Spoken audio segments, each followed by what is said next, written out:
to Eye on the Tigers News, and Happy New Year. I'm Abby Garrett. And I'm Justice Dan. We're glad you've joined us today for the news we've been following for you. The remote high desert of eastern Oregon became the latest flashpoint for anti-government sentiment as armed protesters occupied a national wildlife refuge to object to a prison sentence for local ranchers for burning federal land.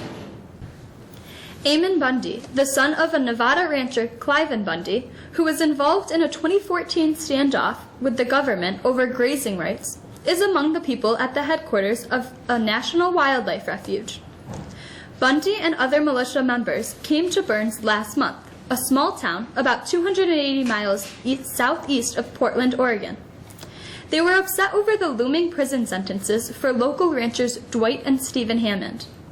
On Sunday, militia members decked out in a camouflage and warm winter gear and holding guns and walkie-talkies guarded the entrance. They allowed some news reporters through for interviews with members of the Bundy family. Pickup trucks blocked the entrance and were pulled out of the way to let select cars through. President Barack Obama says he's energized for his final year in office and ready to tackle unfinished business, turning immediate attention to the issue of gun violence. Obama scheduled a meeting on Monday with Attorney General Loretta Lynch to discuss a 3-month review of what steps he could take to help reduce gun violence. The president is expected to use executive action to strengthen background checks required for gun purchases. Republicans strongly oppose any moves Obama may make, and legal fights seem likely over what critics would view as infringing on their Second Amendment rights. But Obama is committed to an aggressive agenda in 2016, even as public attention shifts to the presidential election. While in Hawaii, he also worked on his final State of Union address scheduled for January 12th. The primetime speech will give the president another chance to try to reassure the public about his national security stewardship after attacks in Paris and San Bernardino, California. Saudi Arabia announced Sunday it was severing diplomatic relations with Shiite powerhouse Iran amid escalating tensions over the Sunni kingdom's execution of a prominent Shiite cleric. The move came hours after protesters stormed and set fire to the Saudi embassy in Tehran and followed harsh criticism by Iran's top leader of the Saudis' execution of Sheikh Namir al-Nimr. Saudi foreign minister said Iranian diplomatic personnel had 48 hours to leave his country and all Saudi diplomatic personnel in Iran had been called home. New York Governor Andrew Cuomo signed an executive order on Sunday requiring local officials throughout the state to force the homeless into shelters when temperatures dip below freezing, and vowed to defend the edict of challenging in court.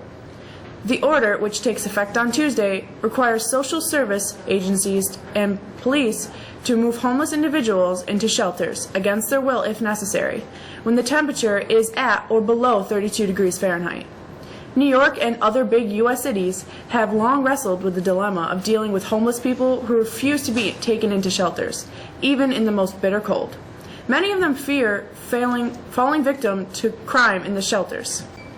Locally, a devastating fire broke out on Saturday at the Dunsmore Onion Farm in Oswego County, leaving more than 20 crews to fight the blaze over 2 days. Several explosions could be heard from exploding propane tanks at the farm.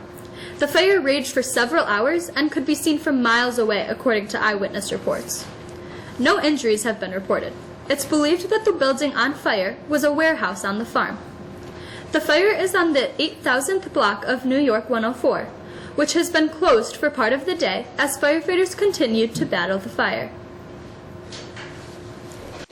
Star Wars: The Force Awakens marched confidently into the new year, ranking an additional $88.3 million over the New Year's weekend and topping the box office for a third week, according to studio estimates Sunday. In addition to settling a new high mark in New York's box office history, the record-busting film blew past the domestic grosses of both Jurassic World and Titanic to become the second highest career in all time, $740.3 million in just 19 days of release. Internationally, Star Wars earned $96.3 million this weekend, boosting its global total to $184.6 million. The film opens in China on January 9th.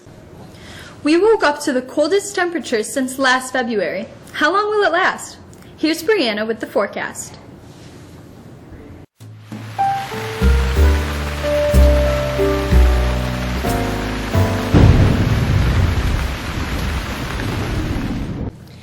Frigid air from Canada is the dominant feature in our weather for today, with temperatures that won't get out of the teens today. We're still under lake effect snow advisory, but any snow we see today will be light and sporadic.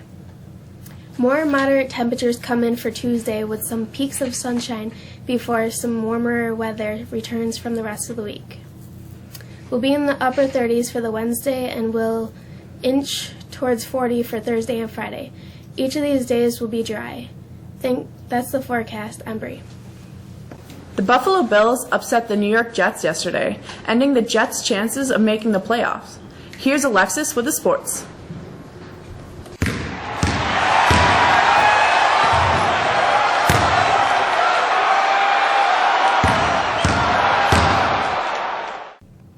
The Buffalo Bills ended the Jets' season yesterday with a 22-17 win.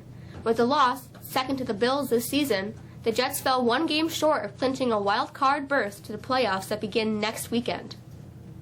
Next week's wild card weekend will feature number 6, Pittsburgh Steelers, and number 3, Cincinnati Bengals, at 8:15 p.m. Saturday on CBS. Number 5, Kansas City Chiefs, at number 4, Houston Texans, at 4:35 p.m. Saturday on ABC. In the NFC, number 6, Seattle Seahawks, and number 3, Minnesota Vikings, at 1:05 p.m. Sunday on NBC.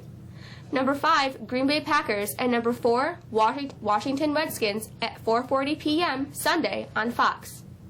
The SU Orange basketball team will look to end its 2-game ACC losing streak Tuesday night when it hosts Clemson.